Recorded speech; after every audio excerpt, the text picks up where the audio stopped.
भारत में अमेरिका के नए राजदूत सर्जियो गौर ने एक दिन पहले जिस ट्रेड डील पर नई उम्मीद जगाई थी, क्या अब वह अंतिम रूप लेने के बेहद करीब है?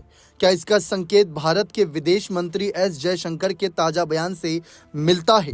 दरअसल विदेश मंत्री एस जयशंकर ने मंगलवार को अमेरिकी विदेश मंत्री मार्को रूबियो से फोन पर बातचीत की।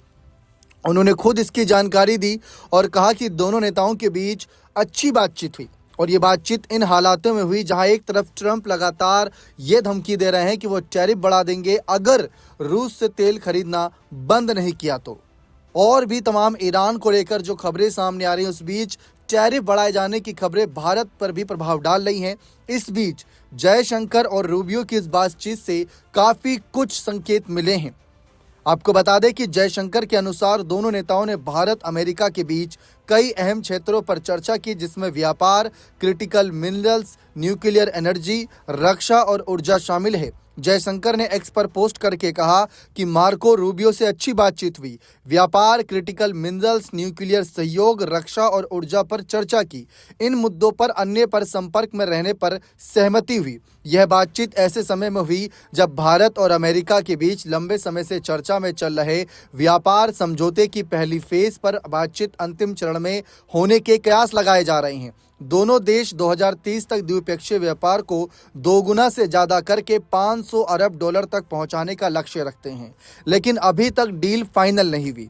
जयशंकर और रूबियो की यह बातचीत व्यापार समझौते में अटके मुद्दों को सुलझाने की दिशा में एक सकारात्मक कदम मानी जा रही है। अमेरिकी राजदूत सर्जियो गौर ने सोमवार को ही नई दिल्ली में कहा था कि दोनों सरकारें व्यापार समझौते को अंतिम रूप देने में सक्रिय रूप से जुटी हुई है। गौर ने बताया था कि वे राष्ट्रपति ट्रंप के साथ दुनिया भर में घूम चुके हैं और वो पक्के तौर पर कह सकते हैं कि ट्रंप और मोदी की दोस्ती असली है। गौर ने बताया कि पिछले हफ्ते उन्होंने ट्रंप से मुलाकात की, जहां ट्रंप ने फरवरी 2020 में भारत दौरे और मोदी के साथ अपनी दोस्ती के बारे में बात की। उन्होंने उम्मीद जताई कि ट्रंप जल्द ही शायद अगले 1-2 साल में भारत आएंगे। हालांकि भारत अमेरिका व्यापार संबंधों में कुछ तनाव भी है। अमेरिका ने पिछले साल अगस्त में भारत पर 50% टैरिफ लगा दिया था। इसमें 25% सामान्य टैरिफ है और 25% अतिरिक्त पेनल्टी रूसी तेल खरीदने के कारण लगाया गया। अमेरिकी राष्ट्रपति डोनाल्ड ट्रंप ने रूस से तेल खरीदने वाले देशों पर सख्ती बरती। इस बीच अमेरिकी वाणिज्य मंत्री हॉवर्ड लुटनिक ने पहले कहा था कि ट्रेड डील में देरी इसलिए हुई क्योंकि प्रधानमंत्री नरेंद्र मोदी ने ट्रंप को फोन नहीं किया, लेकिन भारत के विदेश मंत्रालय ने इस दावे को गलत बताया और कहा कि मोदी और ट्रंप ने 2025 में 8 बार फोन पर बात की थी।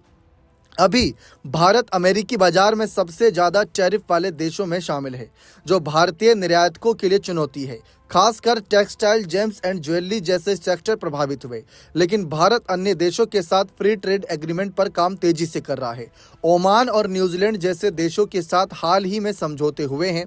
जयशंकर की ये बातचीत रूबियो के साथ पहली प्रमुख बातचीत है, जो दोनों देशों के बीच रणनीतिक साझेदारी को मजबूत करने का संकेत मानती है। दोनों पक्षों ने इन मुद्दों पर आगे संपर्क बनाए रखने पर सहमति भी जताई। आने वाले दिनों में व्यापार समझौते की प्रगति पर नजर रहेगी, क्योंकि ये भारत अमेरिका संबंधों का एक बड़ा अहम हिस्सा है। यह बातचीत ईरान से जुड़े नए टैरिफ खतरे के बीच हुई है, जहां ट्रंप ने ईरान के साथ व्यापार करने वाले देशों पर 25% अतिरिक्त टैरिफ की घोषणा की। यदि यह नया टैरिफ लगता है तो भारत पर कुल टैरिफ 75% तक पहुंच सकता है।